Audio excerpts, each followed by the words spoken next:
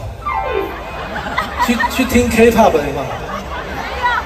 哦，这边我要说一下，其实华流才是最屌的。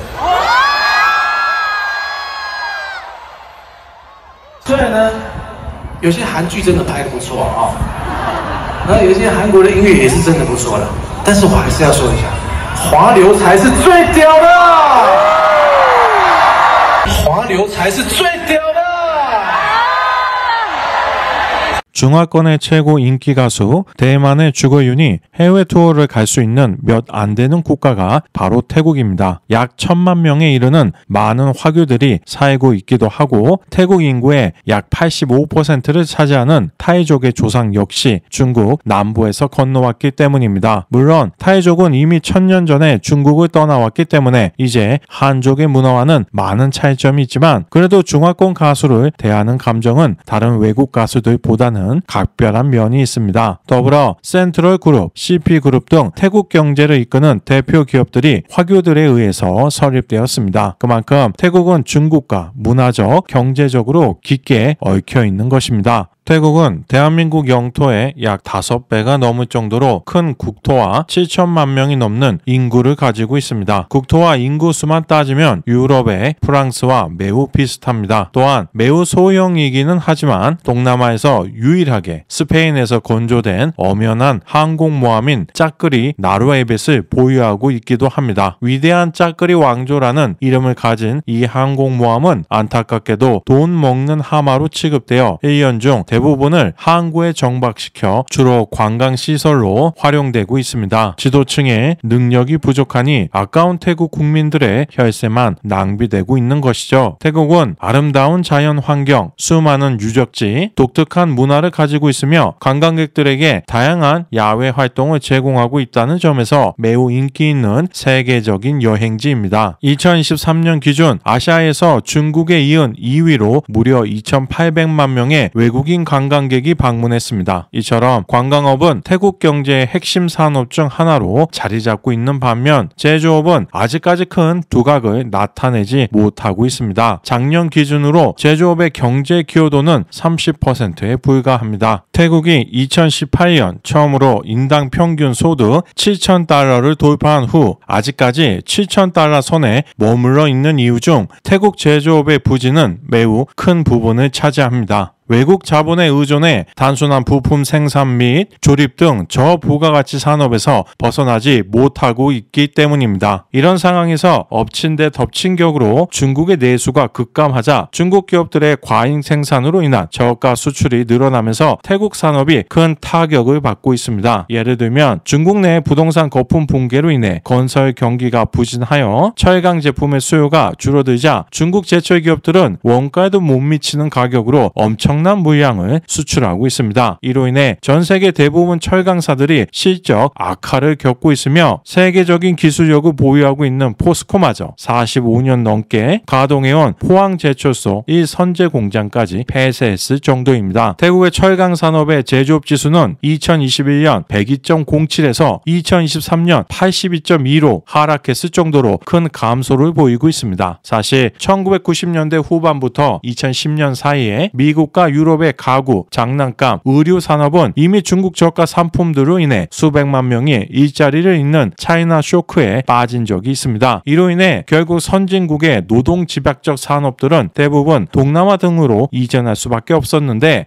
이제는 동남아가 중국의 희생양으로 정조준되고 있는 것입니다. 실제로 중국의 수출이 증가할수록 태국 전체 산업의 제조업 지수는 급격하게 하락하고 있습니다. 제조업 경쟁력이 취약한 동남아 국가들이 중국의 과잉 생산, 밀어내기 수출에 가장 큰 피해자가 될 가능성이 큽니다. 왕족과 상류층들이 부를 독점하고 있는 태국의 경제 상황에서 서민들이 중상층으로 올라서기 위해서 필수적인 수단이 제조업의 발달이라는 것을 고려하면 매우 안타까운 상황입니다. 일부러 가난한 삶을 선택하는 사람은 없습니다. 따라서 태국처럼 가난에서 벗어날 수 있는 기회조차 얻지 못하는 사회는 정부가 제대로 된 역할을 하지 못하고 있다고 볼 수 있겠습니다. 현재 중국 GDP의 약 20%를 수출이 차지하고 있는데 중국 정부는 이를 더 늘려서 경기를 부양하려고 하고 있기에 앞으로 중국 저가 상품의 공세가 더욱더 강해질 것입니다. 실제로 2020년을 기점으로 중국의 수출이 크게 늘어나고 있습니다. 태국의 전체 수입 중 중국은 이미 24.5%로 1위인데 수년 안에 비중이 30% 이상으로 늘어나 더욱더 중국 경제에 종소될 가능성이 높습니다. 태국이 현재 무역 구조를 개선하지 못하는 큰 이유 중 하나는 산업 경쟁력을 충분히 확보하지 못했기 때문입니다. 산업 육성으로 흘러 들어가야 하는 국가 자본이 비효율적으로 낭비되고 있는 것입니다. 예를 들면 태국군의 장성수는 2021년 기준 무려 1,700명에 달하며 이는 병사 212명당 1명의 장군이 존재하는 것입니다. 하지만 미군의 전체 장성수는 약 1000여 명에 불과합니다. 국군 역시 장성수가 병사 1000명당 1명인 약 400명인 것을 감안하면 태국군의 장성 숫자는 비정상적이라고 볼 수 있겠습니다. 2019년 5월 라마 10세는 26세 연하의 수티타와 결혼하는데 왕비가 되기 전 그녀의 직업은 타이 항공의 승무원이었습니다. 하지만 2014년 당시 왕세자 신분이었던 라마 10세가 그녀를 자신의 개인 경호부대 부지휘관으로 채용합니다. 스튜어디스가 대체 무슨 경호 업무를 할 수 있겠습니까? 하지만 심지어 결혼 당시 수티다의 계급은 무려 근위대 육군 대장이었습니다. 2019년 7월에는 신한잇이라는 여성을 후궁으로 들입니다. 그녀는 왕씨 육군 간호대학을 졸업하고 조종사 교육을 받은 뒤 왕씨 근위대에서 근무했는데 계급이 무려 소장이었습니다. 실제 태국을 지키기 위해 평생을 군대에서 복무하는 수많은 장교들 중 과연 몇 명이나 장성으로 진급할 수 있을까요? 참고로 중국 시진핑 주석의 부인인 펑리위안 여사 역시 중국 인민해방군 장성입니다. 능력에 따른 이역의 승급, 배치가 아니라 거의역자와의 관계에 따라 진급되는 건 전형적인 후진국의 행태라고 볼 수 있겠습니다. 태국이 동남아시아 한정 강국인 것은 맞습니다. 올림픽에서도 인도네시아와 함께 동남아 국가 중 가장 많은 메달을 획득했으며 축구 역시 비록 월드컵 본선에 단 한 번도 진출하지 못했고 박항서 감독이 베트남에 있을 때는 일격을 당한 적도 있지만 현재까지 스즈키컵 최다 우승팀인 동남아의 맹주입니다. 그 외 GDP, 인당 소득, 문화 등 다른 동남아 국가들과 비교하면 종합적으로 상위권을 차지하고 있죠. 아마 이런 면이 태국인들의 자부심을 더 강하게 만들어 주었던 요인인 것 같습니다. 하지만 자부심이 큰 사람일수록 본인이 적절한 대우를 받지 못했다는 생각이 들면 더 크게 화가 나기 마련이죠. 태국 여행사협회 회장은 태국인들이 한국에서 입국을 거부당하는 사례가 잇따라 발생하고 있으며 이로 인해 더 저렴한 베트남과 중국 등으로의 여행이 늘어나고 있다고 발언했습니다. 그리고 태국에서는 한국 여행 금지 운동이 시작되었고 이로 인해 한국이 태국 관광객의 신뢰를 회복하려면 최소 1-2년은 걸릴 것이라고 주장했습니다. 하지만 한국 입장에서 보면 2023년 기준 무비자로 입국한 뒤 불법 체류 중인 외국인 중 태국인이 14만 5천 명으로 전체 76.3%를 차지하고 있습니다. 물론 한국의 최저 시급이 태국의 최저 1급과 큰 차이가 없기 때문에 한국에 와서 돈을 벌려고 하는 마음은 이해합니다만 일부 태국인들의 무책임한 행동들은 한국 사회에 큰 문제를 발생시키고 있습니다. 경찰청의 2023년 통계를 보면 한국에서 외국인이 저지른 2263건의 마약 범죄 중 태국인이 저지른 게 무려 832건으로 다른 국가들을 큰 차이로 압도하고 있습니다. 따라서 태국인들은 부당한 대우를 받았다는 서운함에 앞서 왜 한국이 자신들을 그렇게 대우했는지에 대해서 먼저 생각해보는 성숙함을 보여주어야 하겠습니다. 요즘 외국인에게 이중 가격제를 실시하는 국가들이 많아지고 있는 추세이긴 하지만 태국만큼 광범위하게 오랫동안 적용하고 있던 국가는 많지 않습니다. 그나마 관광지는 애초에 외국인과 태국인들이 지불하는 가격을 구분해서 표시하니 그나마 외국인들을 속이려는 마음은 없다고 할 수 있겠습니다만 일부 음식점 등에서는 같은 메뉴인데 태국 문자로 표시한 가격과 아라비아 숫자로 표시한 가격이 다른 경우가 적지 않습니다. 그리고 태국 문자로 표시한 가격은 훨씬 저렴합니다. 그래서 태국인들은 더 저렴한 비용을 지불하고 태국 문자를 모르는 외국인들은 이중 가격제라는 것을 알아차리지도 못하고 더 비싼 비용을 내는 경우가 많습니다. 물론 태국의 어려운 형편을 감안하면 이해할 수 있는 부분도 없지는 않지만 다른 면에서 보면 이런 행동을 하면서 동시에 자신들의 문화에 큰 자부심을 느낀다는 게 황당하기도 합니다. 중국의 오만한 태도가 국제사회에서 비판받는 이유 중 하나는 중화사상입니다. 중화사상은 중국이 세계 문화의 중심이며 외국은 모두 오랑캐라는 사고방식을 담고 있습니다. 이는 중국 내에서 문제를 개선하려는 의지를 약화시키고 외부의 우수한 점을 받아들이지 못하게 만들었습니다. 태국은 물론 중국만큼 국력이 강하지는 않지만 가끔 인도 인도차이나의 주변국을 대할 때 문화적 우월성을 강조하는 태도를 보이는 경우가 있습니다. 물론 자신의 문화에 자부심을 갖는 것은 당연한 일이지만 그러한 자부심이 다른 문화를 경시하거나 자만에 빠져 스스로의 발전을 정체시킨다면 결국 서민들의 삶만 힘들어질 뿐입니다. 부디